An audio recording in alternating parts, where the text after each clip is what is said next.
The vast majority of us are stuck in the rat race, the endless routine of working for everyone but yourself. You do all the work, whilst others, the government, big corporations, the taxman, collect the vast majority of the reward. We usually talk about the rat race as something that we're all part of. At the same time, we also talk about it as something that we hate. So why do we keep racing? Keep listening as we learn how you can become wealthy, break free from the rat race, and enjoy all the things you always dreamed of in your life. Hi, my name is Dr Aziz. I'm a psychology graduate of Cambridge University and also a medical doctor. In this video, I'll be covering the bestseller Rich Dad Poor Dad by Robert Kiyosaki. It's a fascinating read in just over 300 pages, but as always, don't worry, you don't have to read it because I've done the hard work for you and will be presenting all the key facts in the next 7 minutes or so. Most of us have heard from a young age, go to school, study hard, get a good job, but the truth is you can study hard, get into a good school, graduate into a high-paying job without ever seeing financial growth because you're perpetually stuck in the rat race. Your bosses, not you, are getting rich from all your hard work. So why do we persist? The answer in one word is fear. Fear of society's disapproval prevents us from leaving the rat race and growing wealthy. When it comes to money, everyone, rich or poor, experiences two basic emotions, greed and fear. If you have money, you are likely to focus on all the new things it can buy. This is greed. If you don't have money, you worry you may never have enough. This is fear. People who are ignorant about their finances are especially prone to letting these emotions drive their decision making. A financially ignorant or fearful person is reluctant to invest their extra money in stocks or bonds that can earn them money over time. Instead, greed inspires such a person to spend on a better lifestyle, for example, a bigger house, which seems a much safer option than buying shares. But the reality is, a bigger house means a bigger mortgage and higher utility bills, which negates your extra income. This is how fear and greed hinder the financially ignorant from becoming wealthy in the long term. So how do we counter these powerful emotions of fear and greed? You build up your financial knowledge about investments and risks and debt. This will place you in a better position to make rational decisions, even in the face of greed and fear. As with anything, knowledge is power. Society and the educational system as a whole is such that most of us receive little to no training or education in real-life finance. Many people think that a good degree, intelligence, and being capable will lead to success. The truth is, most of these people live paycheck to paycheck. And trust me, as a medical doctor working in the UK, Robert Kiyosaki is correct. If we want to succeed financially, it is up to us to educate ourselves in finance, and this sets the foundation for building wealth. So how do you get started? The best way is to appraise your finances, set your goals, and then acquire the education necessary to reach them. Make an honest assessment of your current income, your savings, and how much you can afford going forward. That Mercedes you've been dreaming of may not be realistic after all at present, but work hard and it will be in 5 years. First, make the best investment possible, your mind. Enroll in finance classes and seminars, read books, watch YouTube channels, keep learning about finance and keep growing. The single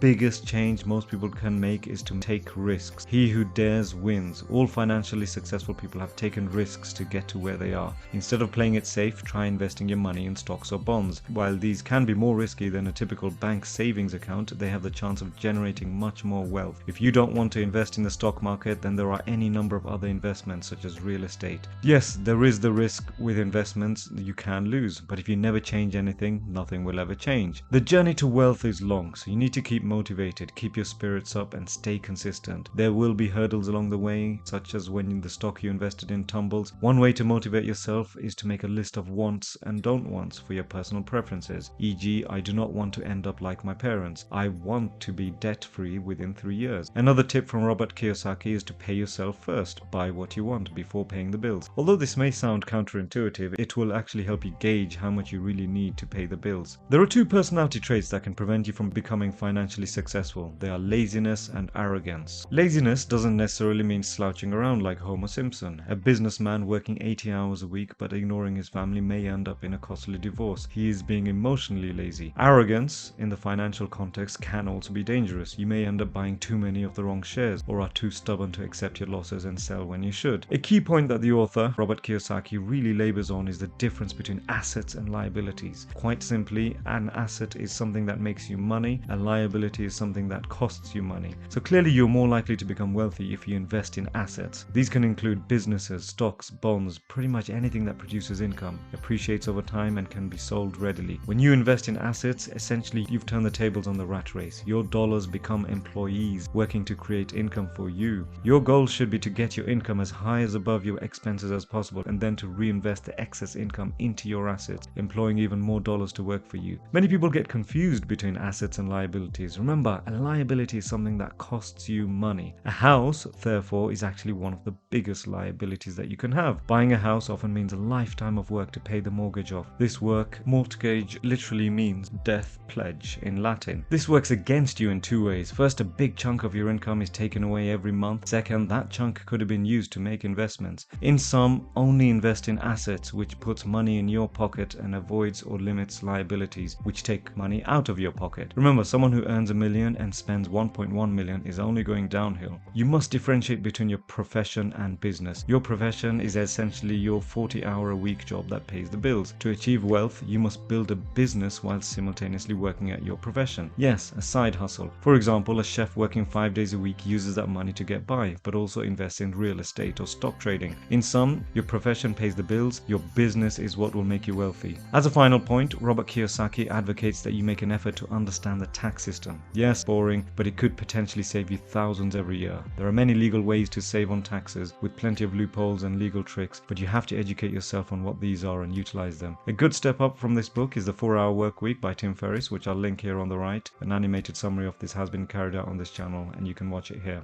Anyway, I hope you learned something useful and enjoyed this summary. If you want to keep learning about psychology, medicine, or life hacks, hit the like, subscribe, and notifications button. Any suggestions or comments, feel free to post below. Until next time, stay safe.